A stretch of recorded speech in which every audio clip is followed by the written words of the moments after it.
This is CNN. To cheers, tears, yellow ribbons, and the red, white, and blue, U.S. troops begin to arrive home. The man of the hour is General Norman Schwarzkopf in Saudi Arabia. Some talk of putting him in the U.S. Senate. We'll be talking with his wife, Brenda Schwarzkopf. This and more on DayWatch for Friday, March 8th.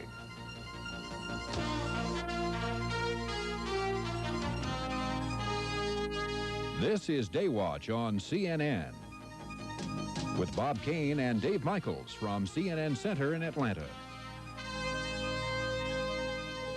Good morning. The first wave of more than 500,000 U.S. servicemen and women is arriving home. The welcome for these heroes and heroines is heartfelt and noisy. Patriotism and pride are shown by the welcomers. They see in those returning the vindication of the arms and the honor of their nation's military.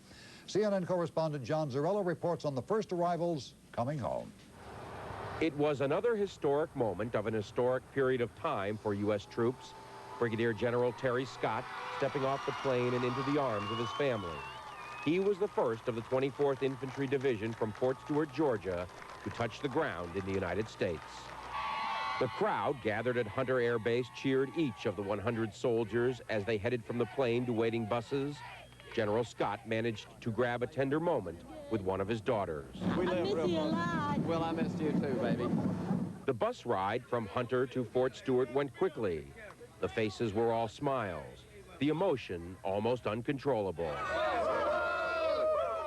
At Fort Stewart, the families couldn't hold back the joy as the troops arrived.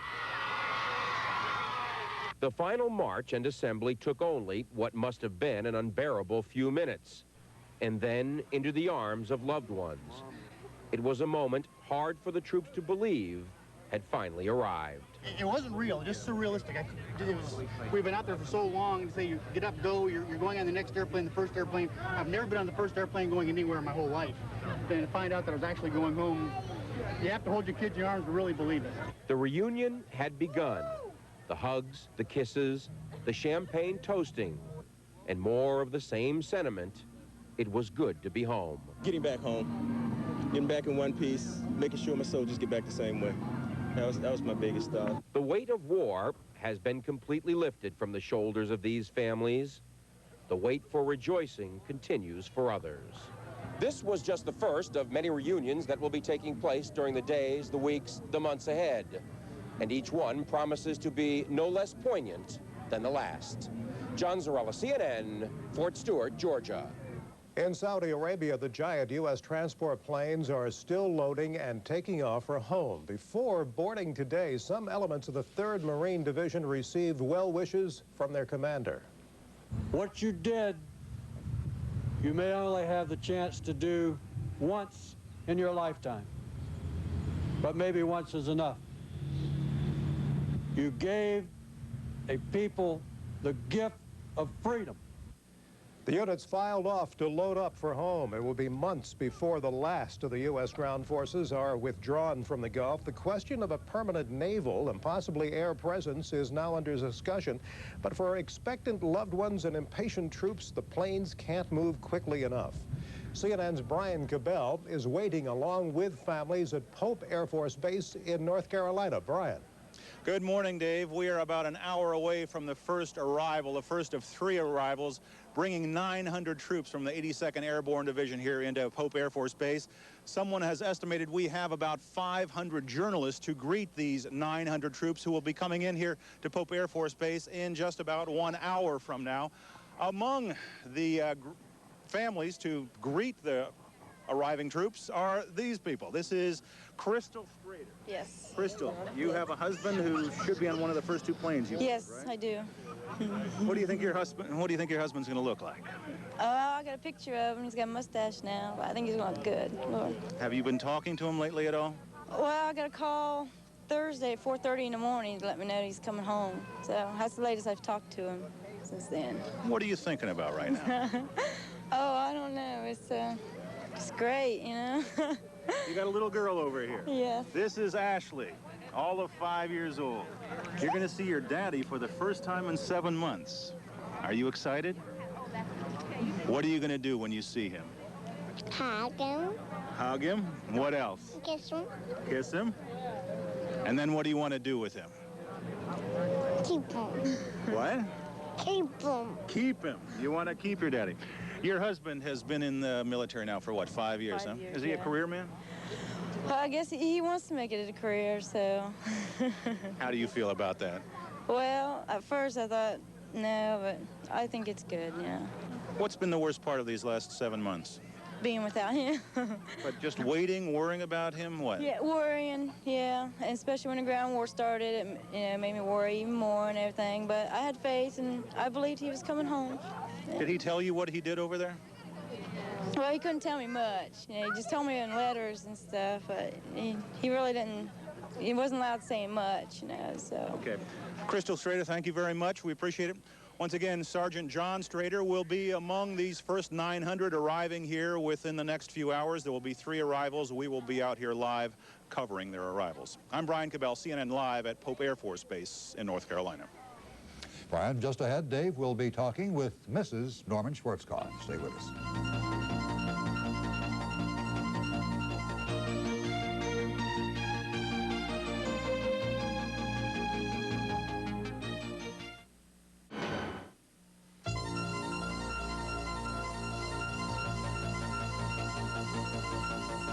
People across the United States are celebrating today as the first U.S. military forces return home from the Gulf War. One of the heroes of the operation is General Norman Schwarzkopf, the Allied commander who is credited with a quick, decisive victory.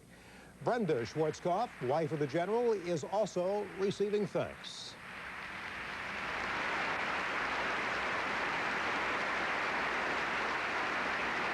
At his State of the Union address in January, President Bush said Mrs. Schwarzkopf, along with other military families, holds a special place in all Americans' hearts.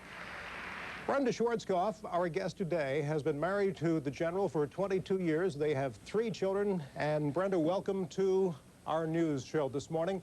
Thank you very much. Your feelings at the State of the Union address, what was that like? Oh, wow, that was an experience of a lifetime to be there with to be there representing all of the military families, and to be there with Mrs. Bush and Mrs. Powell and the president and all of the other dignitaries. I just really can't explain to you how it felt, and I hope that the families that I was representing, I hope they felt as honored as I did. There are a lot of lumps in the throat just watching you and Mrs. Powell be introduced. I would imagine you felt the same way. Oh, I sure did. It was great. It really was. Watching all the troops starting to come home now, these couple of days, and of course we're going to see more and more of it over the months. Let's ask right off the top, when can you expect your man home? I don't have the slightest idea. He hasn't mentioned one thing about coming home. I know that whenever that can happen, it will be as soon as it can be, I'm sure, just like everybody wants it to come as shortly as possible, but he has not mentioned a word. Is he going to be a different man than said goodbye to you when he left for the Persian Gulf? So much has happened. I know he's going to be a happy man. I don't know that he'll be so different, but when he left, one of the things he talked about so much, one of his worries was that he would not have the support that the soldiers and the sailors and the airmen and Marines and Coast Guard. He wanted all of those people that were over there to feel the support from the American people, and I think the world is supporting them, and they have to feel so good about it. And I watched those Fort Stewart soldiers step off that airplane this morning, and boy, what a proud moment it was. Yeah, not a dry eye watching that kind of coming back. Absolutely not. You obviously are a military wife, and you have so much in common with other military family members who had to watch family members go off. What was it like for you to watch the general go off? Well, I mean, it was a sad day in our lives because we were going to be separated, but I felt that for my own personal feelings, I knew that my husband would do everything he could do to make sure that there would be as few casualties as possible. I know it might sound a little presumptuous to say it, but I thought he was the right man for the job. When he comes home, obviously every family has a way of approaching how they're going to welcome their man or woman home from the services. What kind of plans do you have? I know that you're going to kind of relive Christmas that he missed. We're going to definitely relive Christmas because Norm plays Santa Claus, and so we have missed it. We missed it in December. We're going to make sure we have it happen whenever it may be he comes home. I read somewhere where he was very specific when he mailed Christmas gifts, A, B, C, D, what to do and how to hand them out. That's a part of playing Santa Claus. You do it in a certain fashion. Now, there is so much support that was necessary for the people who were left behind. Who supported you? What did you do? Oh, I had lots of support. I had my mother, I had my husband's sisters, I had my children, and all of the other military families out there. I have had so many phone calls, so many letters, and people have just, you know, said, our favorite saying was hang in there, and so they would tell me hang in there, and I would give them the same thing, you know, just let's all support each other. It was great. Hang in there, that's a family expression then. That's a family expression. Another family expression, we've heard so much about Storm and Norman over the past 7 months, but family calls him the Bear. What do you prefer? And what does he prefer? I think he prefers the Bear. Storm and Norman is, I'm not sure exactly where he picked that up. His soldiers gave him both names, but I'm not sure exactly which came first. I think both of those fit. We're going to take a break, right, and we will continue talking to Mrs. Norman Schwarzkopf when we come back.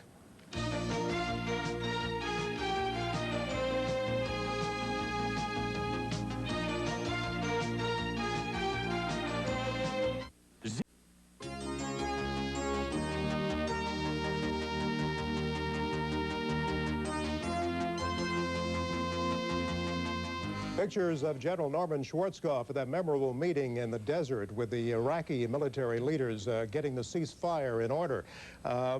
We are talking to Mrs. General Norman Schwarzkopf, Brenda Schwarzkopf. You are from Timberville, Virginia. Are you still in touch with the folks back there?